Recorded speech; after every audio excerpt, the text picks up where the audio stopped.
और मुंबई के मीरा भाईंदर में भू माफिया कंपनी पर बड़े खुलासे के बाद हम आपको इस पर एक और बड़ी खबर बताने जा रहे हैं। जी मीडिया से बातचीत में एक बड़े अधिकारी ने माना है कि ये वसूली पूरी तरह से अवैध है। कोंकण विभाग के अतिरिक्त आयुक्त और मामले में बनाई गई समिति के अध्यक्ष विकास पानसारे ने जी न्यूज से खास बातचीत की।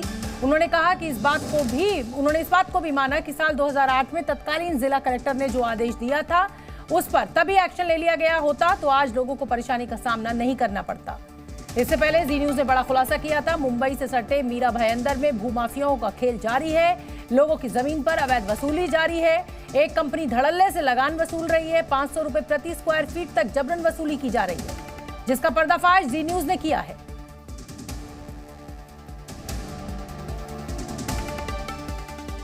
जी न्यूज संवाददाता अंकुर त्यागी इसी खबर पर मेरे साथ लाइव जुड़ रहे हैं।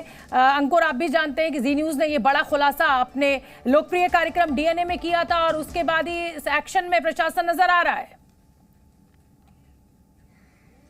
देखिए लगातार जिस दिन हमने खबर दिखाई है डीएनए में, उसके अगले ही दिन हमें जो कोंकण का जो इस पूरे मामले के जो रेवेन्यू मिनिस्टर हैं महाराष्ट्र के राधाकृष्ण विखे पाटिल, उन्होंने ऑन रिकॉर्ड आकर दो चीजें इंपॉर्टेंट कही हैं। जो सबसे पहली बात कही है, जो फाइनेंशियल इरेगुलरिटीज हुई हैं इस बात को लेकर, उन्होंने इसको ऑन कैमरा कंफर्म किया है। ये बात शायद अपने आप में इस बात को हमारी जो पूरे खुलासे पे पुष्टि करती हुई है। और दूसरा उन्होंने कहा था कि हमने कोंकण जो कमिश्नर है, जिसके अंडर में पूरा इलाका आता है, काफी बड़ा इलाका आता है, उन्हीं में से एक इलाका जो मीरा रोड भाईंदर और घोड़बंदर का इलाका आता है, उसको लेकर भी उन्होंने कहा कि हमने एक इंक्वायरी बिठाई है। अब ये इंक्वायरी इसके ऊपर टाइम दिया गया है, 1 महीने का टाइम दिया गया था, जिसको एक्सटेंड करके 2 महीने और बढ़ा दिया गया है। लेकिन उसमें और एक्सटेंशन होता हुआ दिखाई दे रहा है, क्योंकि लोकसभा चुनाव आ चुके हैं और लोकसभा चुनाव की वजह से जो अधिकारी हैं उनको यहाँ पर इस वक्त रिटर्निंग ऑफिसर और जो दूसरी ड्यूटीज है इलेक्शंस की, उसमें लगा दिया गया है। तो थोड़ा सा टाइम यहाँ पे स्ट्रेच होता हुआ दिखाई दे रहा है। लेकिन जो मुझे उम्मीद है, आने वाली जून जब मॉनसून सेशन होगा असेंबली का, लेजिस्लेटिव असेंबली का, विधानसभा का, तो यकीनन तौर पर यह मुद्दा बहुत प्रमुखता से उठेगा भी।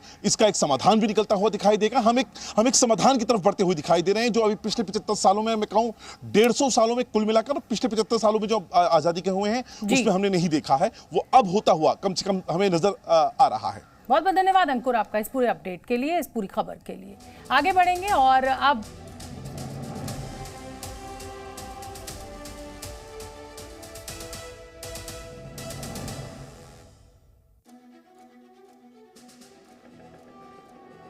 अब अभी तक कुछ फाइंडिंग आई सर? कुछ भी जो आप जो है अभी तक जो आपने इन्वेस्टिगेशन किया हो?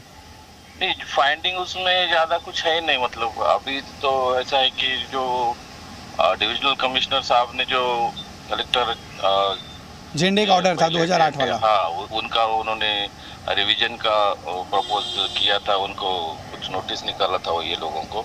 तो ये गए थे हाई कोर्ट में, हाई कोर्ट ने उनको स्टे कर दिया है वो ऑर्डर। तो हाँ, वो जो स्टे है वो हटाने के बारे में अभी गवर्नमेंट के लेवल पे थोड़ा तो चर्चा पे। हाँ, लेकिन वो ऑर्डर हटाया जा सकता है, इसको लेकर कुछ अभी तक आपने कुछ फाइंडिंग की अपने हिसाब से?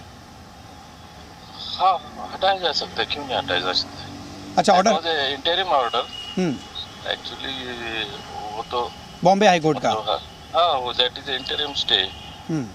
मतलब लेकिन वो आगे कुछ हुआ नहीं उसमें, और अभी मतलब देखते इलेक्शन के बाद उसके ऊपर थोड़ा काम करके वो we can go into the Supreme Court also. पर मतलब आपको लग रहा है कि ऑर्डर सही था या गलत था, कुछ अभी तक समझ में आया? ऐसे प्रिलिमिनरी तो मैं ओपिनियन नहीं दे सकता हूँ, लेकिन दैट इज द मतलब बोन ऑफ कंटेंशन कि वो ये ऑर्डर है जिसकी वजह से अभी ये लोग ये वसूली कर रहे हैं।